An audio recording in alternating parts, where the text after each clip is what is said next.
هادموا الناس كان السبة في أن ما قدرناش نفوزوا بهذه المباراة بعد خروجه بالبطاقة الحمراء. المنتخب الوطني أصبح يدافع ويدافع ويدافع فقط من أجل أن يفوز. يلا بينا اليوم رايحين نحكي مع بعضنا على مباراة المنتخب الوطني الجزائري ضد المنتخب السوداني. يعني مباراة كانت مفخخة قبل بدايتها، تكلمت عنها أمس، قلت مباراة صعيبة، مباراة رايحين نعانيو فيها سواء دفاعيا أو في وسط الميدان أو هجوميا. راح نعطيكم بعض القراءات، راح نمشيو مع بعضنا كل حاجة مع بعضها، حاجة ورا حاجة، حاجة ورا حاجة. أول حاجة راح نبداوها، قبل ما نبداو ما تنساوش الاشتراك وتفعيل الجرس من أجل أنكم تواصلوا بكل جديد، كل فيديوهات القناة تاعنا. يلا أول حاجة راح نبداو بها، مجيد بوقرة اختار هذه التشكيلة اللي راح نوضحها لكم أمامكم. اختار فريد شاعر في حراسة المرمى، حليمية على اليمين، خاسف على اليسار، وعندنا قلبي الدفاع عبادة وبدران. أما في وسط الميدان اختار فيكتور الكحل ومعاه بندبكة، أمامهم نجد بنزية، على الجناح الأيمن نجد أدمو الناس، وعلى الجناح الأيسر بولبينا، وفي قلب الهجوم نجد رضوان بركان. يلا بينا نبداو المباراة. كانت صعبة، والمنتخب السوداني نعلم أنه عنده لاعبين شرسين، لاعبين حارين يريدون الفوز ويريدون تعويض كل ما فاتهم سابقا، خصوصا أنه منتخبهم خسر التأهل لكأس العالم قبل أسابيع فقط. يلا بينا، المباراة كانت صعبة.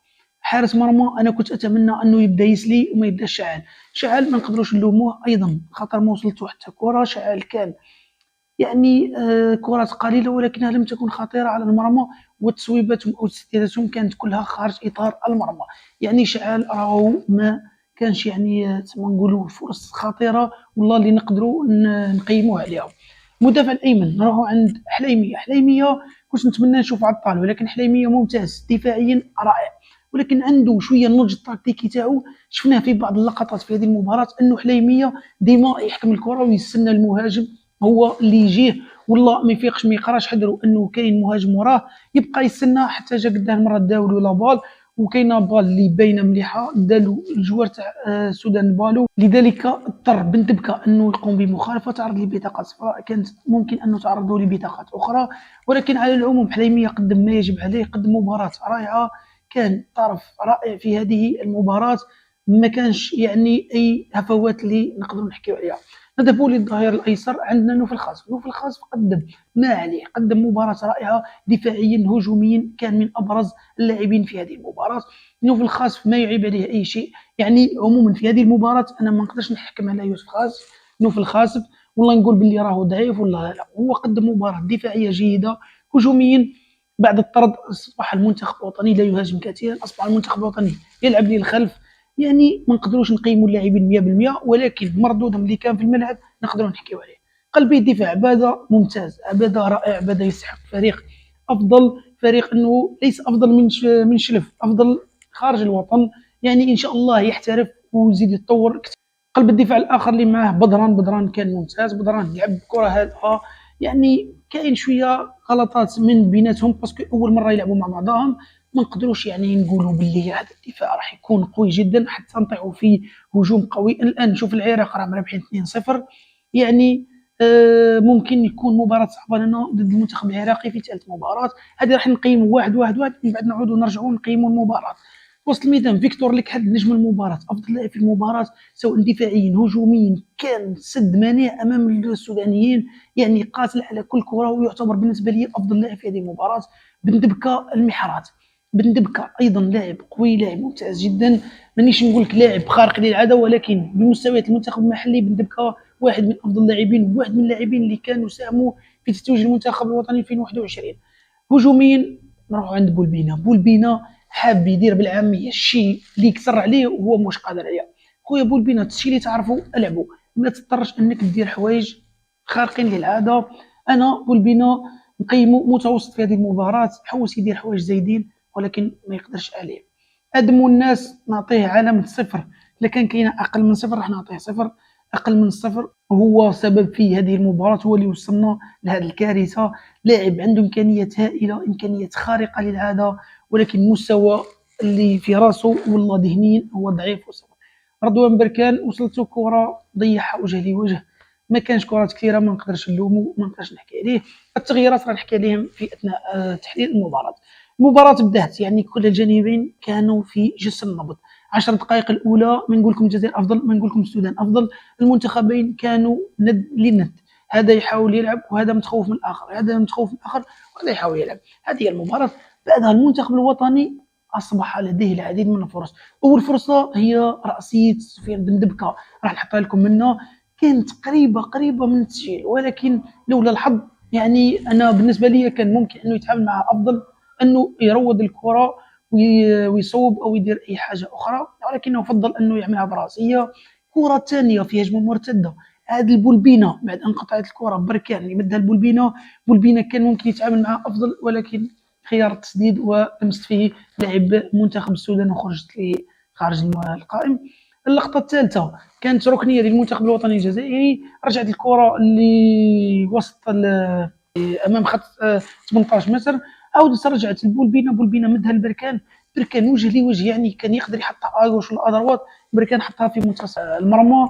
يعني فرص ضايعه، كنا قادرين نقتلوا المباراه في الشوط الاول، كنا قادرين نحققوا يعني نتيجه في الشوط الاول، نخرجوا على الاقل واحد ولا اثنين ونلعبوا الشوط الثاني بكل اريحيه، ولكن ضيعنا هذه الفرص. عندنا فرصه ثالثه كانت من المنتخب الوطني الجزائري، يعني المنتخب ما استغلش الفرص تاعو في الشوط الاول. كنا التشكيله اللي دخل بها بوقرة 4-3-3، كاين بعض الصور اللي انتشرت انه المنتخب الوطني اصبح يلعب 5-5 الكحل، تراجع الى الخلف وبن دبكة صعد الى الامام، يعني وسط الميدان كان فارغ جدا.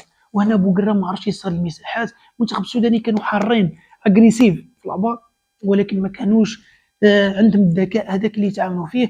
بوقرة شفناه في الشوط الاول ولا حوس يلعب البال طوندي يعني فوق المدافعين، يحطها لهم على بال المهاجم تاعنا خفاف ومدافعين السودان كانوا ثقال، ولكنه ما نفعتش لا هذه ولا هذه ولا هذه. يعني كانت شوط اول رائع لولا طرد ادم والناس. ادم والناس تحصل البطاقه الصفراء الاولى، ما نقدرش نقول لكم ما كانش ونقدر نقول لكم كاينه، خاطر تولي تقديريه للحكم. الحاكم قرر انه يعطيه بطاقه صفراء لانه رجع رجله للخلف وهو ما كانش يشوف، يعني كان يقدر الحكم انه يتغاضى عليها. بعد كره مباشره بخمس دقائق قبل النهايه بثواني ادم الناس يضرب لاعب مباشره. هنا ادم الناس يستحق الطرد، يستحق الطرد، وكانت ممكن انه يكون طرد مباشر، ولكنه طرد بطاقتين صفراوتين، يعني غيابه لمباراه واحده ضد البحرين المباراه القادمه. هنا انتهى الشوط الاول. الشوط الثاني بدايه المباراه بوقرة اضطر انه يقدم بنزيه، ياسين بنزيه دخل الى الامام، ولينا نلعبوا ب4-2-3، وياسين بنزيه وعادل بولبينة اصبحوا يعودون الى الخلف. ساعات كتعود ما عندناش البالون نلعبوا 4-4-1، هذه هي تحتمت نلعبوا هكا.